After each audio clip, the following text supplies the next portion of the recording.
Hallo zusammen, ich bin Tobias. Und ich bin die Anna und schön, dass ihr wieder eingeschaltet habt. Es neigt sich mal wieder ein Jahr dem Ende entgegen und da haben wir uns gedacht, es wird mal wieder Zeit für einen kleinen Jahresrückblick, was wir dieses Jahr denn so alles gemacht haben. Es war ein ereignisreiches Jahr, ein volles Wanderjahr, was schon mal sehr anspruchsvoll begonnen hat mit dem Mandelpfad. Anspruchsvoll aus der Perspektive heraus, dass er anstrengend war zu laufen. Er war von den Mandelblüten abgesehen doch mit viel breitem Weg, viel Asphalt, ein bisschen eintönig gewesen, eher so ein verkappter Radweg. Wanderweg eher weniger, aber das war so für dieses Jahr unser Einstieg gewesen. Dann ging es ja weiter mit Kroatien. Da hatten wir uns viel vorgenommen. Eigentlich hatten wir 8 Touren auf der Liste gehabt. 3 sind es am Ende geworden. Ja, leider hat der Herr die Krankheit von den Kollegen mitgebracht und dann an Ja, mich er lag dann weitergegeben. krank im Camper. Da konnten wir Ja. also nicht ganz so viel machen. Dann Aber hinten raus, nichtsdestotrotz, wir haben das Beste draus gemacht. ja, also 3 schöne Touren, beziehungsweise Anna hat einer ja allein gemacht. Erste Solotour mit Kamera. Gleich im Ausland. Und ja, in der zweiten Woche war dann das Wetter schlecht. Da haben wir noch einen kleinen Abstecher nach Wien gemacht, haben da auch mal den Peter von Ich am Weg getroffen. Der hat uns ein bisschen Wien gezeigt.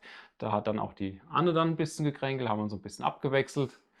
Ja, Aber gut, wie gesagt, das Beste draus gemacht. Ja, und dann so Mai, Juni ging es mit ganz viel in die Berge. Bergen weiter. So ist es. Da waren wir gerade an den langen Wochenenden viel Richtung Allgäu, Kufstein darunter unterwegs, beziehungsweise Kaiser haben wir gemacht, war auch dabei. kleiner Abstand nach Bayerischzell auf den Wendelstein. Also es wird dann zunehmend auch alpiner. Hier und da haben wir auch noch ein bisschen Pfalz mitgenommen mit dem Anweilerer Burgenweg, dem Richard-Löwenherz-Weg. Ja, Und der Pfälzer Hüttentour. die kam später. Da sind wir nämlich jetzt schon im Sommer. Sommerurlaub hatten wir uns auch wieder sehr, sehr viel vorgenommen. Ich hatte da für uns 2 Wochen voller Wanderspaß durchgeplant. Nur leider wollte das Wetter nicht so, wie wir wollten. Was ja das ganze Jahr über im Sommer, also das ganze Unter, Jahr im ja, Sommer so war, komplett. unter anderem wollten wir eigentlich auf die Zugspitze übers Gatterl. Dann saßen wir 3 Tage unterhalb der Zugspitze bei Regen, bei tief hängenden Wolken. Hat also wenig Sinn gemacht, aber stattdessen ging es dann unter anderem auf den Drachensee. Ähm, Genau. Saalbach wollten wir die Wander-Challenge im Sommerurlaub machen. Da hat dann die Anne geschwächelt, Probleme mit dem Fuß. Dann habe ich halt 2 kleinere Touren gemacht. Ja, wir waren beim Andi zu Besuch gewesen mit dem Jubiläumssteig. Das war eine sehr, sehr schicke Tour. Ursprünglich geplant war hier eigentlich die Steinerne Rinne und die hintere Goinger Alt. Aber da hat er gesagt, oh, da bin ich im Moment nicht so fit dafür, wir machen was Einfaches. Also ne, Jubiläumssteig und einfach. Dann möchten wir nicht wissen, wie bei ihm dann die schweren, anstrengenden Touren dann auch aussehen. Also wie gesagt, es wurde sehr bergig. Wir wollten eigentlich auf den Spielmann im Sommer. Auch da strömender Regen, Wolken. Horrende Preise. Ja, die Anreise da ist irgendwie ein bisschen komplizierter, wie ich es mir vorgestellt hatte. Dann haben wir das dann auch wieder storniert und umgeplant. Aber Anne wollte dieses Jahr unbedingt auf ihren ersten 3000er. Ich dann natürlich auch. Und so sind wir dann schlussendlich Anfang September noch auf den Lahmkogel.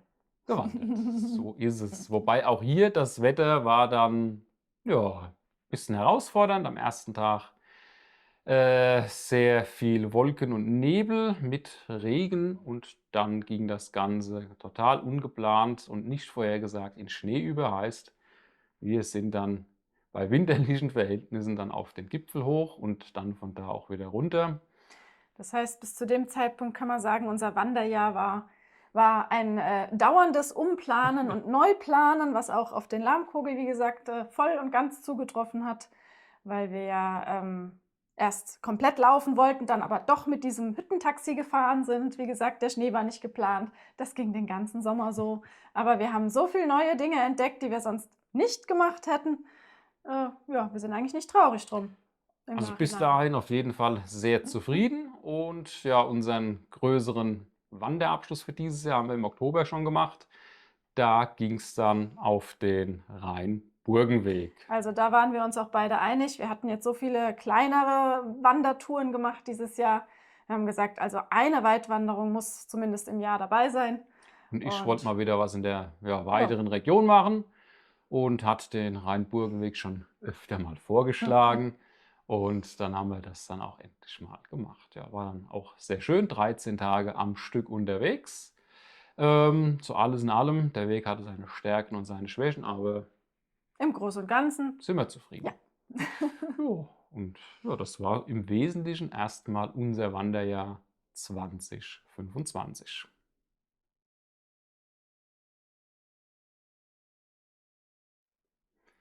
Und was wollen wir nächstes Jahr so machen? Naja, nächstes Jahr ist ja jetzt nicht mehr weit, es sind ja nur noch ein paar Tage. Und der Wettergott stellt ja schon Schnee in Aussicht. Das heißt, ich denke mal, wir werden unser Jahr 2026 mit Schneewanderungen in irgendeiner Form, mal schauen, was draus wird, beginnen. Und dann wollen wir gerne unseren Höhenrekord noch etwas ausweiten.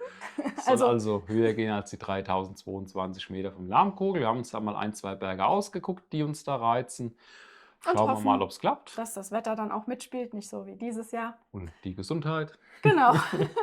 Und ansonsten, ja, im Sommer haben wir uns was Größeres, ja, was man auch schon als Weitwanderung Ja. bezeichnen kann, haben wir uns was rausgesucht, was etwas weiter im Süden liegt, auf einer Insel und sehr anspruchsvoll sein soll. Sind wir mal gespannt. Anne übernimmt die Planung. Ja, Also es kann nur gut werden. natürlich. Ja, und für den Herbst würde ich ganz gern auch noch mal auf 2 Inseln tatsächlich von der Inselgruppe. Aber da haben wir uns jetzt auch noch nicht weiter Gedanken drüber gemacht. Aber das ist jetzt mal so die grobe Planung. Ansonsten zwischendrin soll es auch mal noch den ein oder anderen Bergcontent natürlich geben. Allgäu, Kaiser, ja, was wir Ja. alles so in den Alpen halt haben. Und generell Wanderregionen, die wir jetzt schon angefangen haben zu bewandern, wie die Pfalz oder bei den Schwarzwald, den Traumschleifen, Hunsrück. Wispertrails, je nachdem, dass man da mal noch ein bisschen weiter guckt, was es da noch so Ja, gibt. bei vielem werden wir die Kamera dabei haben, wahrscheinlich nicht bei allem. Aber ich denke mal, es wird auf jeden Fall weiterhin genug Content geben, dass wir das Jahr sehr schön wandernd mit euch verbringen können.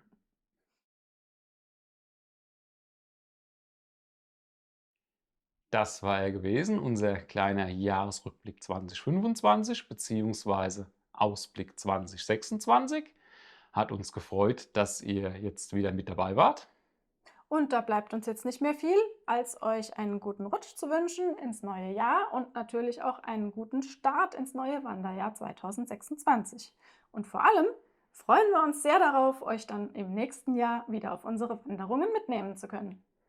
Und ganz wichtig natürlich, wie immer, viel Spaß beim Wandern.